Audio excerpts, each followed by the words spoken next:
The Grand Hall of the Valderan Empire had witnessed the rise of emperors, the fall of dynasties, and the fate of entire civilizations. Today, its towering marble pillars and vaulted crystal ceiling stood in solemn silence as Empress Cathara stepped onto the central dais.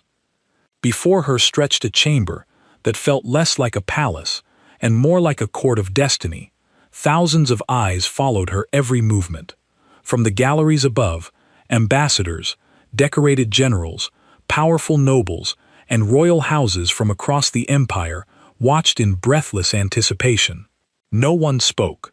They had all gathered for a ceremony older than the empire itself, a ritual that had shaped the course of history for countless generations. Today, the Empress would choose her personal guardian from the tribute warriors offered by the Empire's vassal worlds. It was considered the highest honor a warrior could receive, and, for some, the last step before immortality. None of those present suspected that the choice made this day would alter the fate of the Empire forever. She sat on the crystal throne, her silver skin catching the light from the massive windows behind her. She was young for an empress, barely 30 cycles old. Her father had died 6 months ago, and since then, every moment of her life had become a performance for others to judge. The candidates await your inspection. Your radiance, said Advisor Lena, an elderly female who had served 3 generations of rulers. Her voice was kind but tired. At Kai Teach, I looked down at the arena floor where 42 warriors stood in a perfect line. They came from across the empire. There were Vorax warriors with their forearms and armored skin. There were Kelani hunters with eyes that could see heat signatures. There were massive Grundar soldiers who stood 9 feet tall and could crush stone with their bare hands. And at the end of the line, almost invisible among the giants, stood a human. Cathara had heard about humans. Earth had been integrated into the Empire just 5 years ago. They were a young species from a small world. They had no natural weapons, no armor, no special abilities. The other species called them soft, fragile, and unremarkable. Most people wondered why they had been allowed to send a tribute warrior at all. High Commander Voroth stepped forward. He was a Valderan like Cathara, but older and harder. His silver skin was covered in battle scars, and his yellow eyes burned with ambition. "Your Radiance," he said, bowing slightly. "May I recommend Candidate 17? He is Grath of the Grunder, champion of the border wars. He would bring great honor to your guard." Tethera looked at the massive Grunder. He was impressive, certainly, but she noticed how Vor smiled when he spoke of him. She had learned to distrust that smile. "The choice is mine alone," she said. "That is the tradition." Voroth's smile faded slightly. "Of course, your Radiance. I only wish to offer guidance." Guidance? Everyone wanted to guide her. Every advisor, every general, every noble house wanted to put their hands on her decisions. She was supposed to be the most powerful being in 40 star systems, but she felt like a puppet with too many strings. The ceremony demanded that she walk among the candidates and inspect them personally. She descended from the throne and began her slow march down the line.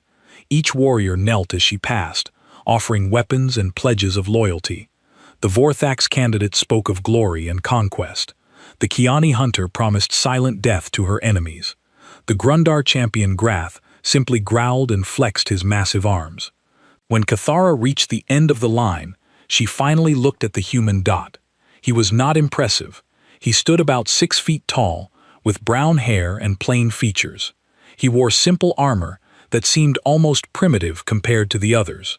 His eyes were a calm blue, and he watched her approach without the fear or aggression she had seen in the others. He knelled like the rest. "Cole Matthews," he said, "Earth Colony 7. You are far from home." Cathara said, "Home is where duty takes me. Your Radiance." She studied him for a moment. There was something in his voice, not pride, not submission, just calm, as if he had already accepted whatever would happen and found peace with it.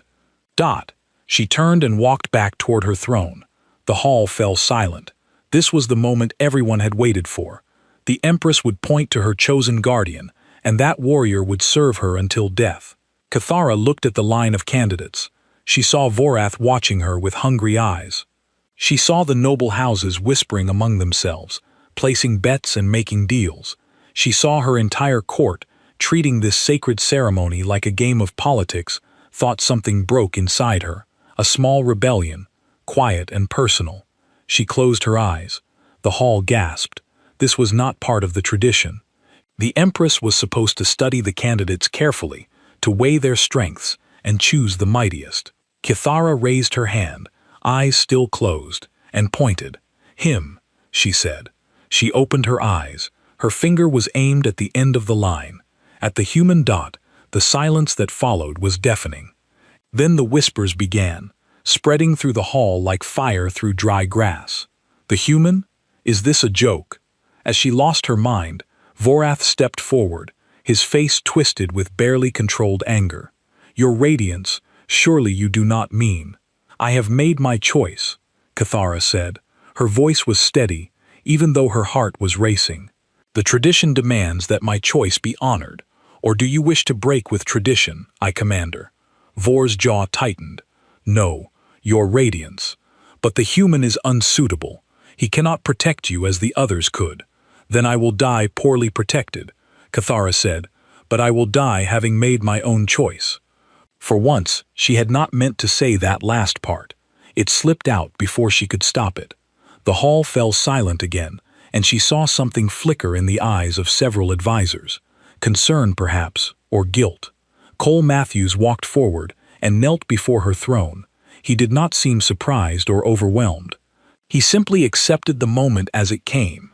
"I pledge my life to your service, your radiance," he said. "I will stand between you and any threat until my body fails or you release me from my duty." Looked down at him, this small, fragile human, who now held one of the most important positions in the Empire. She had chosen him to make a point, to rebel against the hands that pulled her strings. Thought she had no idea what she had truly done. "Rise, Cole Matthews," she said. "Rise and take your place at my side." He stood and moved to stand beside her throne. The other candidates were dismissed. The ceremony was over, but as the hall slowly emptied, Kithara noticed that Vath remained, watching the human with cold, calculating eyes. She had made an enemy today. Perhaps she had always had that enemy, but now he had a reason to act. And beside her stood her only shield, a human from a small world that no one respected. Cathar wondered if she had just signed her own death. Cole Matthews stood quietly, his blue eyes scanning the room, missing nothing. He had been underestimated his entire life. He had learned to use that.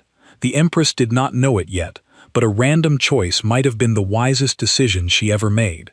The game had begun, and no one knew the rules except the human who had already survived worse odds than anyone in that hall could imagine. 3 weeks passed since the selection ceremony, and Cole Matthews had become the most talked-about person in the Imperial Palace. But the talk was never kind. Servants whispered when he walked by. Guards laughed behind his back. Noble visitors would stare at him with open disgust, as if the Empress had chosen a pet animal to guard her instead of a proper warrior. Cole ignored all of it. He had a job to do. Every morning, he woke before dawn and studied the palace layouts. He memorized every corridor, every hidden passage, every window that could serve as an entry point for an assassin. He learned the names and faces of every servant, every guard, every regular visitor. He watched how people moved, how they spoke, how they behaved when they thought no one was looking. The other guards thought he was wasting his time.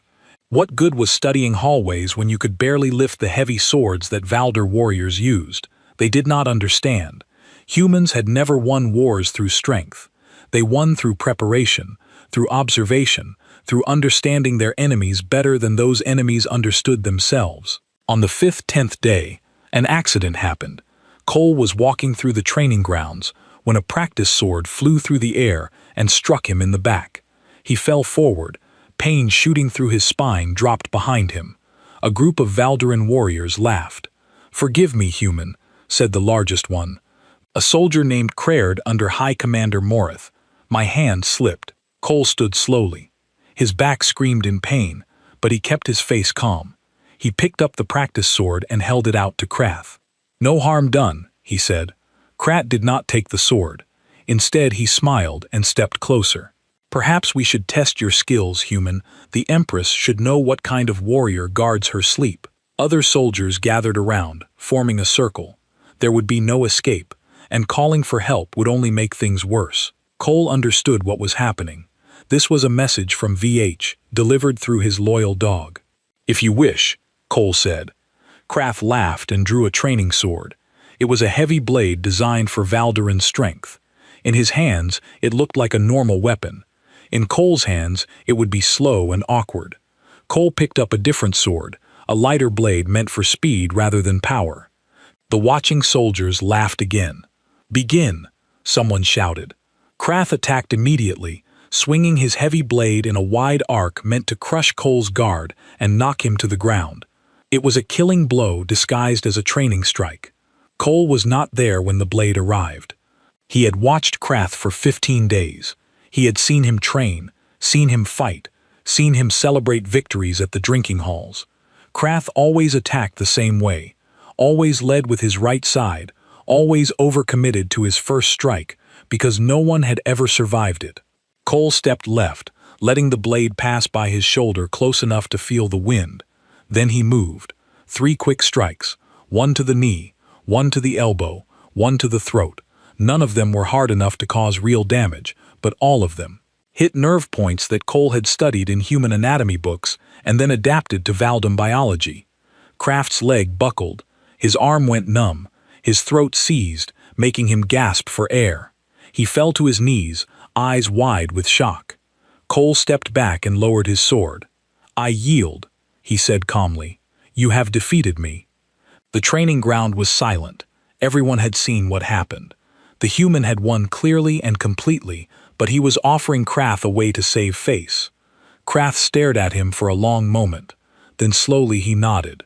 The human fought well, he managed to say, for a human. The crowd dispersed quickly. No one wanted to talk about what they had seen, but Toll knew that the story would spread and it would change slightly with each telling. By tomorrow, some would say Krath had won easily, others would whisper the truth, and High Commander Vor would learn that his message had been returned with interest. That evening, Cole stood at his usual post outside the Empress's private chambers. The door opened and Advisor Lena appeared. "The Empress wishes to speak with you," she said. Her voice was different now, less dismissive than before. Cole entered the chamber. Kadara stood by the window looking out at the night sky. She did not turn when he entered. "I watched your fight today," she said from my balcony. "I apologize for the disturbance. Your radiance. You won."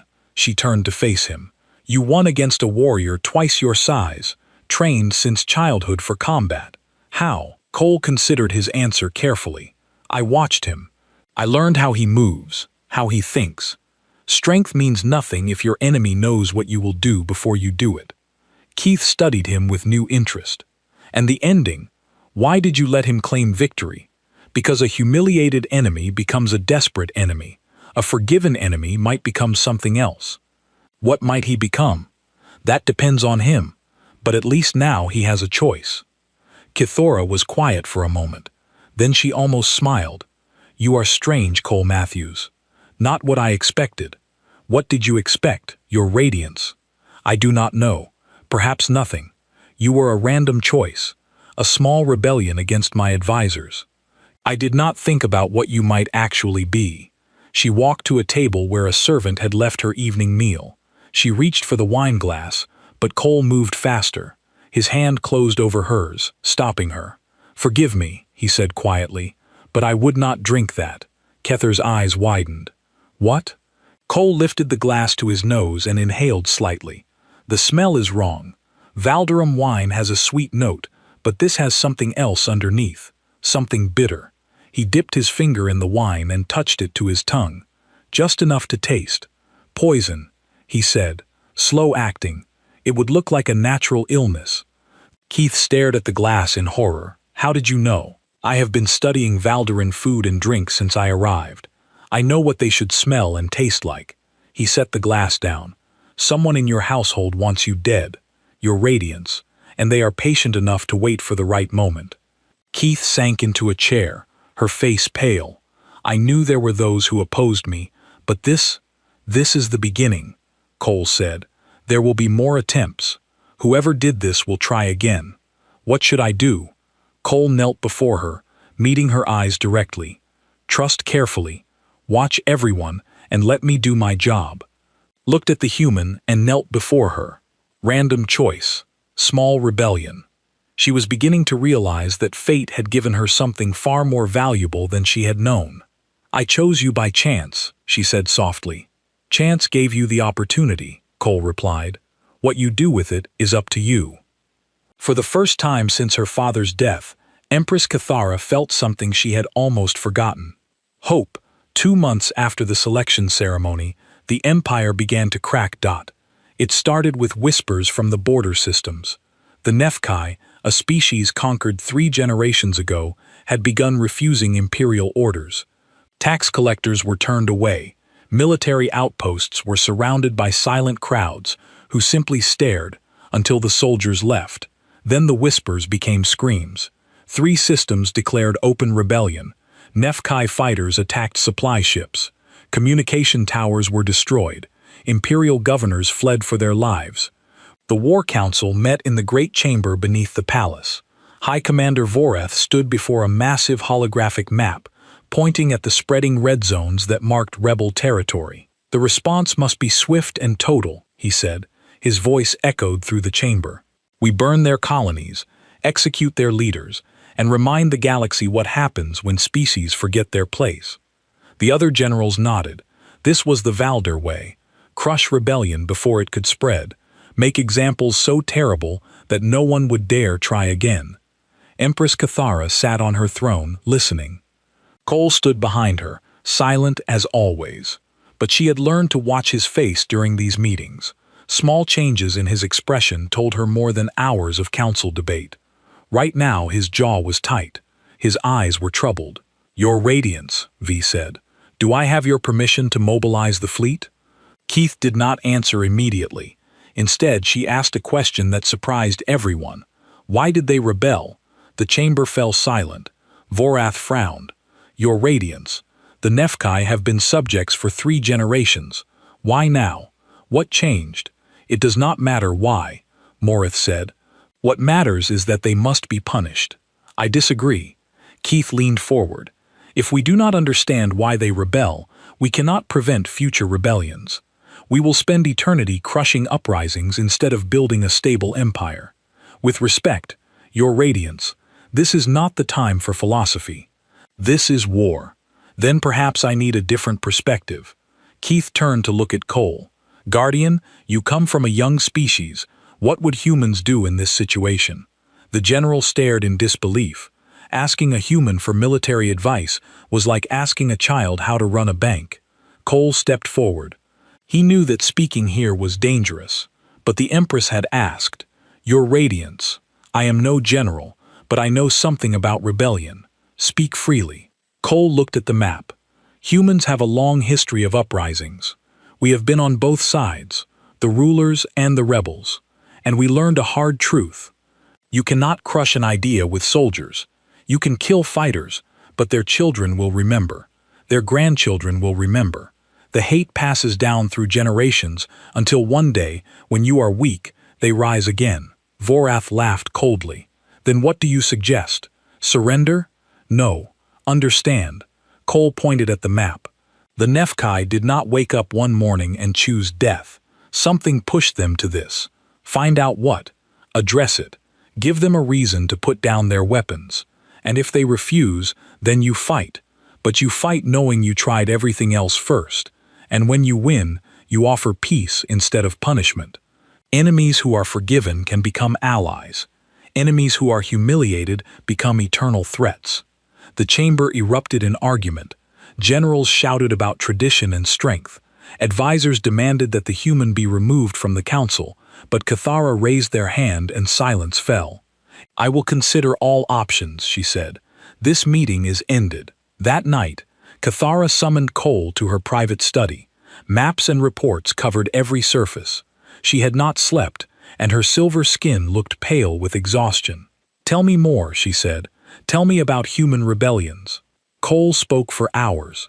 He told her about revolutions fought with farming tools against trained armies. He told her about peaceful protests that brought down empires. He told her about leaders who chose forgiveness over revenge and built nations that lasted centuries. Humans are not stronger than other species. He said, we are not smarter or faster, but we learned something that many powerful civilizations forget. True strength is not about crushing your enemies. It is about building something worth fighting for. Kithara listened to every word. When he finished, she was quiet for a long time. I want you to go to the Nefkai, she said finally. Cole blinked. Your radiance, secretly, without the council's knowledge. Find out what they want. See if peace is possible. If Vorath discovers this, he will call it treason. I know. Keith met his eyes. I am asking you to risk everything for a chance at peace. Is that something you are willing to do? Cole thought of his wife killed during Earth's integration war. He thought of the hate he had carried for years and the moment he had finally let it go. He thought of what might have been if someone had tried to understand instead of conquer. I will go, he said. The journey to Nefkai space took 3 days. Cole traveled in a small transport ship alone and unarmed. When he crossed into rebel territory, he expected to be shot down immediately. Instead, he was escorted to the surface by silent fighters. The Nefkai were tall and thin with pale blue skin and large dark eyes. They looked fragile, but Cole knew appearances could be deceiving. These people had survived 3 generations of occupation. They were stronger than they seemed. He met with their council in a ruined temple. The walls were scorched from Imperial bombardment decades ago. They had kept it damaged on purpose as a reminder. You are the human, said the eldest council member, a female named Sarah. We have heard of you. The Empress's strange choice. I am here to listen, Cole said. Tell me why you fight. And they told him. They spoke of children taken for labor camps. They spoke of sacred sites destroyed for mining operations. They spoke of promises broken and dignity stripped away year after year until death seemed better than another generation of chains. Cole listened without interrupting. When they finished, he did not make excuses or promises. I cannot undo what was done, he said, but I can carry your words to someone who might listen. If the Empress offers real change, not empty words, would you consider peace? Sarah studied him for a long moment. Why do you care, human? Your species has only been part of this empire for 5 years. This is not your fight. Cole thought carefully before answering. Because I have seen what happens when hate is allowed to grow. I have buried people I loved because no one tried to understand. I do not want that for you, or for the Empire, or for anyone else. The council whispered among themselves. Finally, Sarah nodded. Bring us proof that the Empress is serious. Real proof, not words. Then we will talk. Cole returned to the palace with a list of demands and a fragile hope, but he did not know that Thor's spies had tracked his journey. The High Commander now had evidence of secret negotiations with the enemy, and he intended to use it. The Festival of Ascension filled the capital with light and music. 1 year ago, Kithara had taken the throne. Tonight, the Empire celebrated her reign with parades, fireworks, and feasts that would last until dawn. But beneath the celebration, darkness moved. Cole stood at his usual post outside the grand ballroom. Something felt wrong. The guards seemed nervous. Servants avoided his eyes. The air itself felt heavy with secrets. Then the doors burst open, and High Commander Vorath marched in with 50 armed soldiers. The music stopped. Dancers froze in place. Kithara rose from her throne, her face pale but composed. What is the meaning of this? She demanded. Vorath smiled. It was the smile of a man who had already won. Empress Kithara, he said loudly, making sure everyone could hear. I bring charges of treason against you and your human pet. The crowd gasped. Guards reached for weapons, but hesitated, unsure who to obey. Veth held up a data crystal. This contains evidence of secret negotiations with the Nefkai rebels. The Empress sent her guardian to meet with our enemies to discuss terms behind the council's back. She has betrayed the Empire. I saw peace, Kithara said. Is that a crime? Peace with traitors is treason. The law is clear. Vorath turned to the crowd. The Elder Council has reviewed the evidence and agreed. Empress Cathara is unfit to rule. A military regency will be established until a proper successor can be chosen. Cole stepped forward, but soldiers immediately surrounded him. There were too many to fight, and the human, Vorath continued, will be executed at dawn for corrupting the Empress with his alien ideas. Cathara reached for Cole, but guards pulled her back. You cannot do this. I am the Empress. You were the Empress, Vorath said. Now you are a prisoner. They were separated. Cathara was taken to her chambers under heavy guard. Cole was dragged to the deep cells beneath the palace, the ones reserved for enemies of the state. The cell was dark and cold. Cole sat on the stone floor thinking. He had perhaps 12 hours before sunrise, 12 hours to find a way out. He began to study his surroundings. The lock on his cell was old but solid. The guards changed shifts every 4 hours. The torch in the hallway flickered slightly every few minutes, which meant there was a draft somewhere, possibly an old ventilation system. Cole had been underestimated his entire life. People looked at humans and saw weakness. They never thought to look deeper, never wondered what skills a fragile species might develop to survive in a hostile universe. Patience was one such skill, observation was another, and lockpicking learned during a misspent youth on Earth was a third. He waited until the guards changed shifts. The new guards were tired and bored. They talked to each other instead of watching the prisoners. Exactly as Cole had expected. He pulled a small wire from the lining of his boot. It was nothing special, just a piece of metal he had hidden there months ago in case of emergencies. Humans planned for the worst, because they could not afford to be unprepared. The lock took 20 minutes. Cole moved in complete silence, following the draft through maintenance corridors that had not been used in decades, emerged in the palace gardens, far from the main guards. Getting to Cathara was harder. Her chambers were on the 3rd floor, surrounded by loyal soldiers, but Cole had spent months studying this palace. He knew every shadow, every blind spot, every moment when guards looked the wrong way. He climbed the outer wall using cracks and ledges that Valderan architects had never considered security risks. Humans were smaller and lighter than most species. What was impossible for a Valderan warrior was merely difficult for a determined human. He reached her balcony just before midnight. Cathara stood by the window, staring at the stars.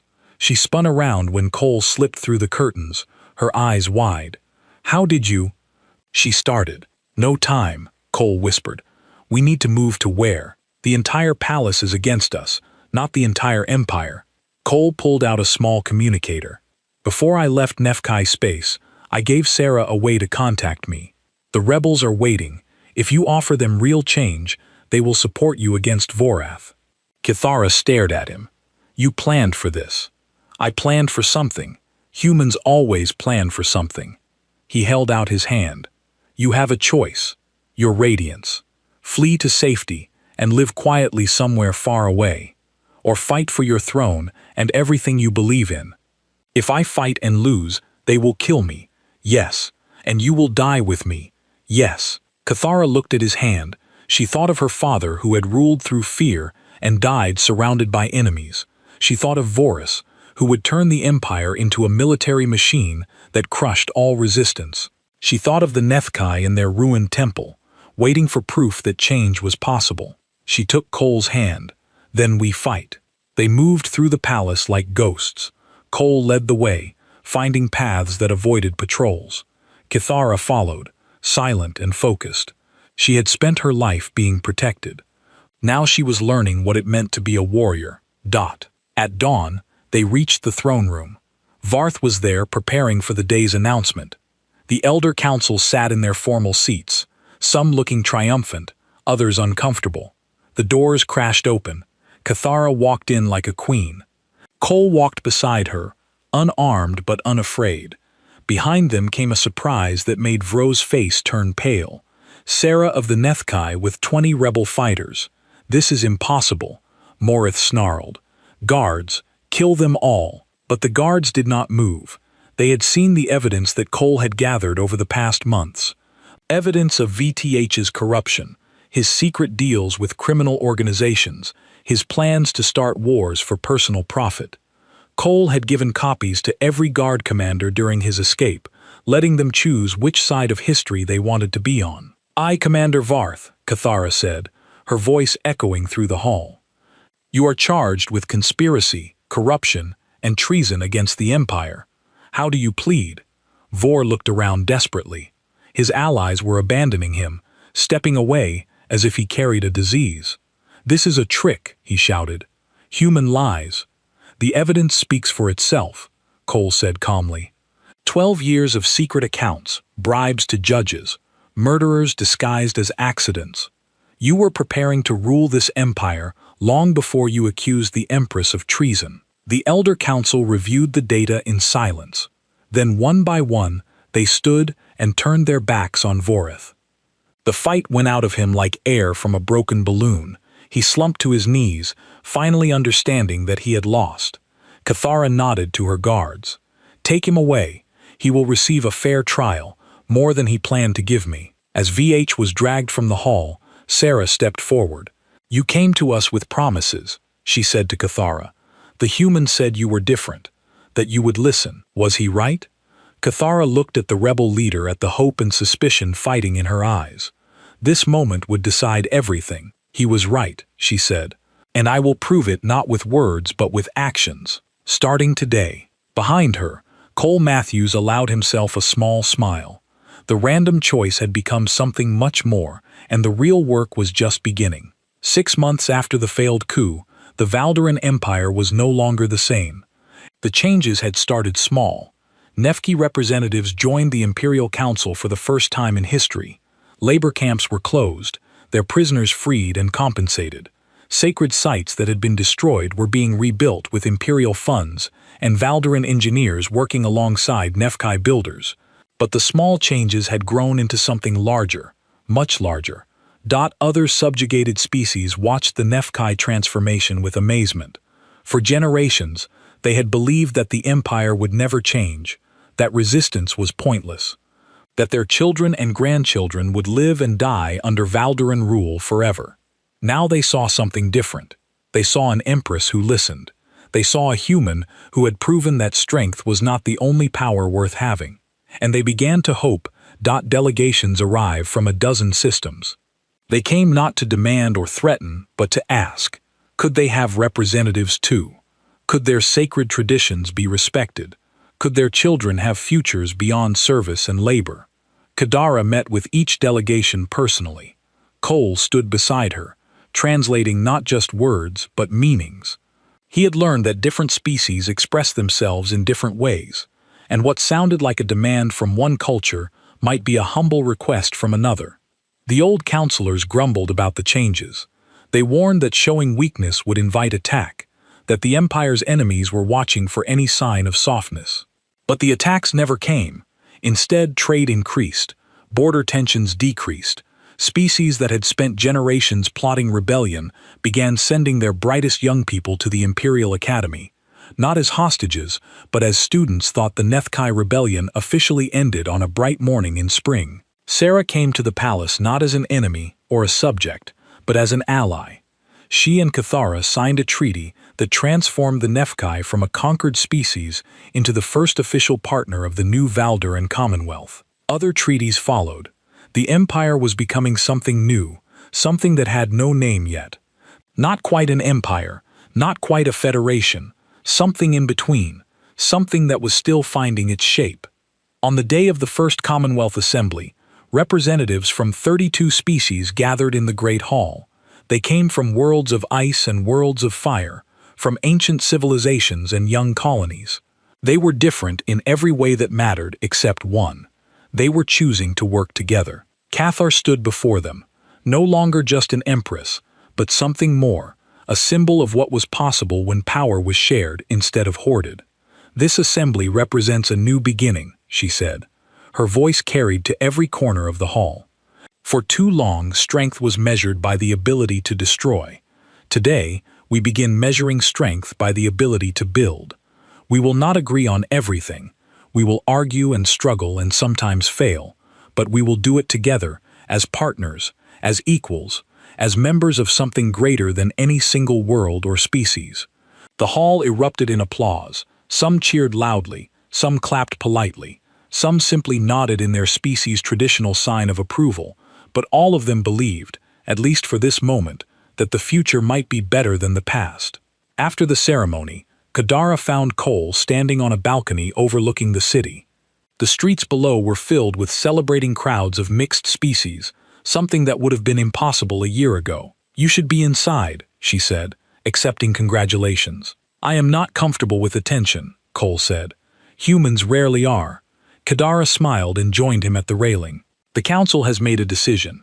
They want you to become the first Commonwealth ambassador to Earth. You would represent the entire Commonwealth, not just the Valderan, in negotiations with your home world." Cole was silent for a moment. "That is a great honor." "It is, but I confess I have mixed feelings." "Selfish feelings." She looked at him. "You have become important to me, Cole. Matthews, as an advisor, as a guardian, as a friend, I do not want to lose you." "You will not lose me," Cole said. "Earth is not far. I will return often, and when I am gone, you will have something more valuable than any guardian." "What is that?" "You yourself." Cole turned to face her. "When I first arrived, you were a puppet. Others pulled your strings and told you how to move. Now you are the one reshaping the galaxy. You did not need me to do that. You only needed permission to be who you already were." Kara shook her head. "I would have failed without you. I would have been killed or removed, or simply lost in the politics of the court. Perhaps, but the courage was always yours. The vision was always yours. I simply showed you that other ways were possible." He smiled slightly. "That is what humans do best. We are not the strongest or the smartest, but we imagine things that others think are impossible. And sometimes imagination changes everything." The sun was setting over the city, painting the sky in shades of gold and purple. Somewhere below, different species laughed together, shared food, learned each other's songs. It was small and fragile and might not last, but it existed, and that was more than anyone had believed possible a year ago. "I chose you by chance," Cathara said softly. "A random point of my finger, made in rebellion against my advisors. I never expected anything, and yet here we are. Here we are." She was quiet for a moment. "Do you believe in fate, Cole?" "I believe in choices," he said. "Fate gives us moments, but what we do with them is up to us. You could have chosen differently 100 times. You could have let Varth win, or crushed the Nethkai, or ruled through fear like your father. But you chose to be brave again and again, even when it terrified you." "I was terrified," she admitted. "So was I. Bravery is not the absence of fear.